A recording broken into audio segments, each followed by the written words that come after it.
কোথায় গেছিলি বে? কোথায় গেছিলি কোথায় বে? শুনতে পেছি না নাকি? মুসলমানি দেখতে গেছিলাম। আর মুসলমানি দেখতে গেছিলি? খলিনের বেটার মুসলমানি হচ্ছে সেটা দেখতে গেছিলাম।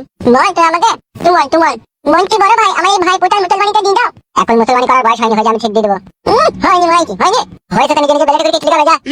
বেলাতে করে কেটে দিবে, বেলাতে করে কাজে লাগবে না। লাগবে বলেই তো বলছি তোর এখন মুসলমানি করার বয়স হয়নি। আমি তোকে বললাম না আব্বা দিবে না আব্বা জানো। এইটুকু বয়স এখন থেকে হলে চিন্তা কিসের তোদের?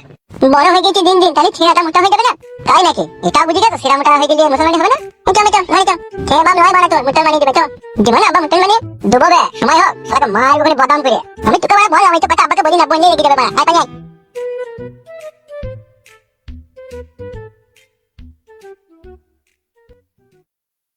ঠিকই বলছে আমার মুসলমানটা দিতে হবে, বড় হয়ে গেছে।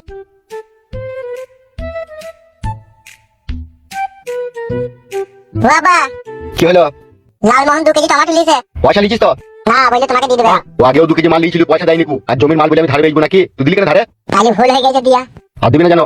বেশ বালমুখো আব্বা 2 কেজি টমেটো লিয়েছে, তাহলে বাপের জমিদারি নিয়ে যেতে তাই মনে হয়েছে। ভগবানের চোখ ছিল না, আমাকেই ওর সন্তান করে পাঠাইলো। একটা হাড়ি মুচি সন্তান করে পাঠাইলো, জীবনে আরাম পেতাম। আসলে এমন আব্বা ও যা বলবে তাই হবে, আমার কথা একটাও চলবে না। শালা আব্বা নামে কলঙ্ক। সুখ নাই রে জীবনে, সুখ নাই। বাবা কুম কেড়ে লিলি আমার ঘুম। আহু আহু বাবা রে কিছু কামড়ে দিল রে।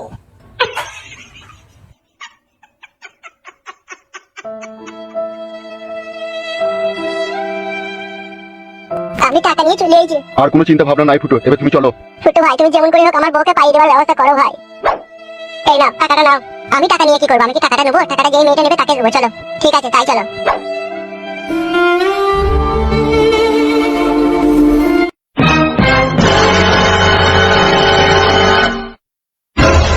শোনো ফকিং বৌদি, কাজটা এমন ভাবে করবে যাতে কোনো প্রমাণ না থাকে।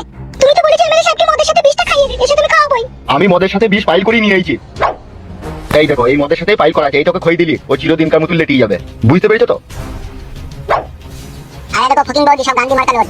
নাও ধরো। বলছি ফকিং বৌদি কাজটা একটু তাড়াতাড়ি করে করবে, হ্যাঁ যাতে এমএলএ সাহেব তাড়াতাড়ি মরে যায়। অবশ্যই করবো, টাকা নিয়েছি কাজ করবো না? ওকে মেরেই তবে আমি রিহাই দেবো। মন খারাপ করি না পেয়ে যাবে। তুমি আবার কি দেখছো? মাথা বোতলটা দিয়ে দাও। এই না ধরো। কাজটা এমন ভাবে করবে যাতে কোনো প্রমাণ না থাকে, ঠিক আছে? সে নিয়ে কোনো চাপ নেই, আগামী 3 দিনের মধ্যে কাজ হয়ে যাবে। এই লোকটা বড় বিশাল বুঝে মনে হচ্ছে। ঠিকই তো বলছি আমি। তোমাকে না বললেও হবে, ও পয়সা লিচো বুঝে না নাকি কি করতে হবে কি না হবে। তাহলে এখন আমরা যাচ্ছি ফকিং বৌদি, ঠিক আছে? এমএলএ সাহেবকে ছলে বলে কৌশলে মদটা যেন খাওয়াবা। বেশ ঠিক আছে, চলো যা করার ফকিং বৌদি করে দেবে। চলো